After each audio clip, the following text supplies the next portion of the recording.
कहते हैं पुत्र पिता की परछाई होता है और हर परछाई चाहती है कि वो अपना अस्तित्व प्राप्त कर सके।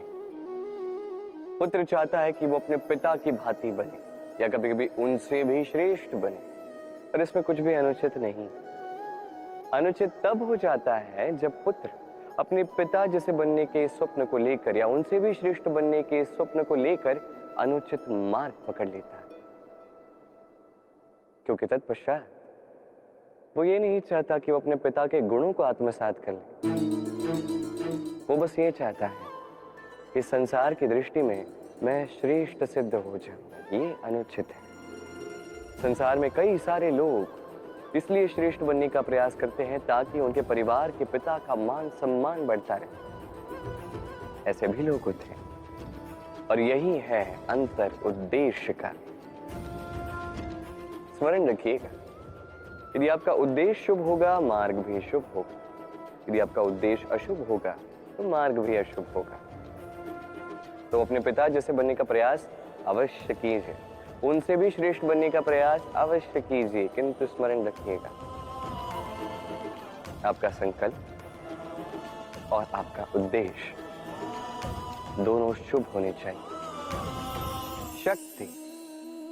शक्ति पाना इतना कठिन नहीं है जितना शक्ति पाने के पश्चात उसे संभाल पाना कठिन है।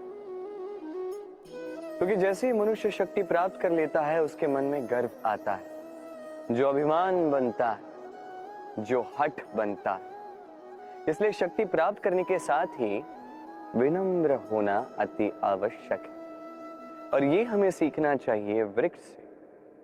वृक्ष जो हमें फल देता है, वृक्ष जो जितने फल देता है उतना ही झुक जाता है।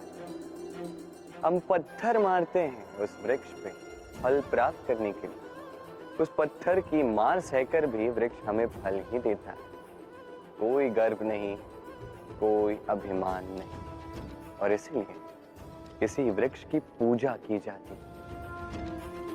ये होती है महानता शक्ति के साथ विनम्रता की। यदि ये शक्ति सृजन करती है, सहारा बनती है, संबल बनती है, तो ही ये उपयुक्त है।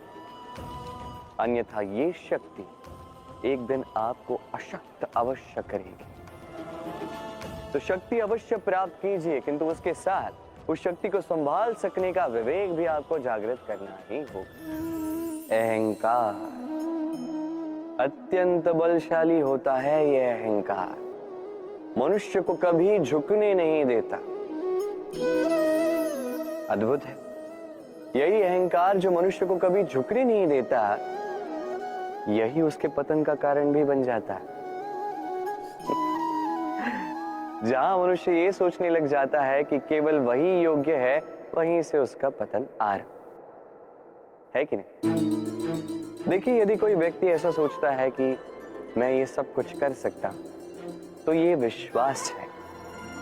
किंतु यदि वो ये सोचता है कि केवल मैं ही ये सब कुछ कर सकता हूं, तो ये अभिमान है, अहंकार है, और ये आपको नाश की ओर अवश्य ले जाएगा।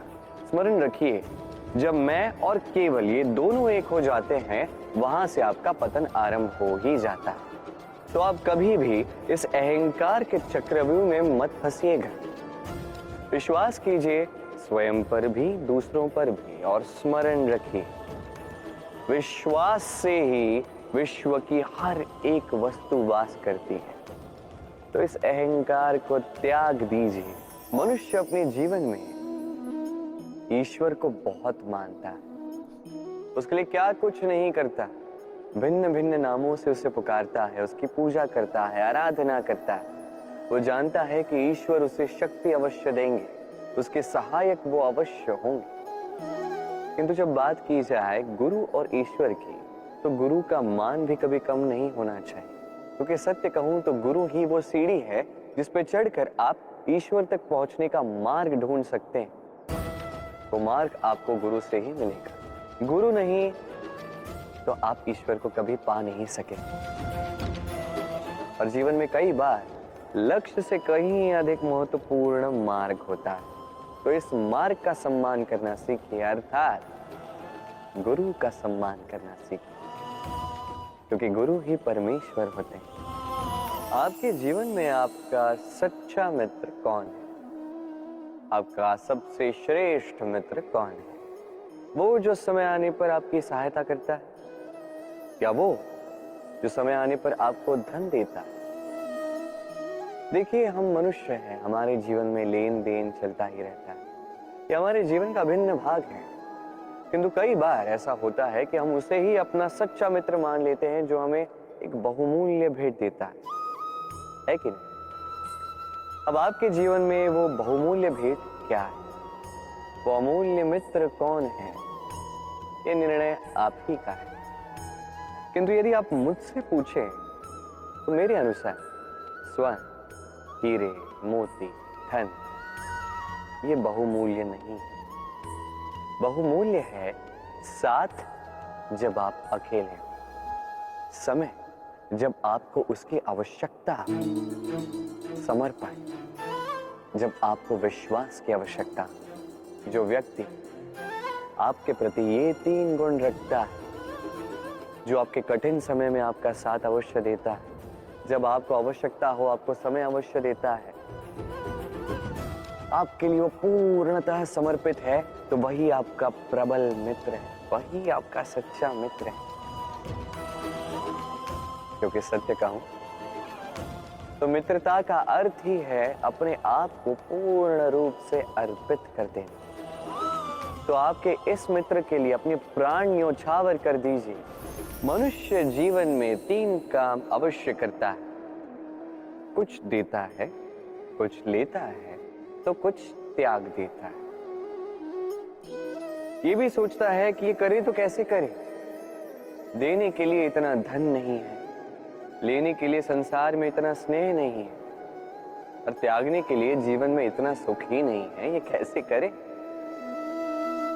होता कुछ ऐसा है कि हम भौतिक संसाधनों में इतने व्यस्त हो जाते हैं कि हम समझ ही नहीं पाते कि क्या देना है, क्या लेना है और क्या त्यागना है। तो आज मैं आपको बता देता हूं। स्मरण रखिए ये 3 महत्वपूर्ण गुण, ये 3 महत्वपूर्ण भाव। देने के लिए दान, लेने के लिए ज्ञान और त्यागने के लिए अभिमान। जब आप दान देना सीख जाएंगे, ज्ञान अर्जित करने की शक्ति अपने आप में आ जाएगी, और जब ये ज्ञान आप में प्रवेश कर जाएगा, अभिमान अपने आप ही आपसे दूर चला जाएगा। जो व्यक्ति इन तीनों में संतुलन बनाए रखता है, उसका वर्तमान, भूतकाल, भविष्यकाल, लोक, परलोक सब कुछ सुधर जाता है। जिस दिन आप दान देना सीख जाओगे, ज्ञान लेना सीख जाओगे, अभिमान त्यागना सीख जाओगे, आपको सर्वशक्तिशाली, सर्वशक्तिमान ईश्वर की भी आवश्यकता नहीं होगी, क्योंकि तब ईश्वर आप ही में वास करेंगे। जीवन में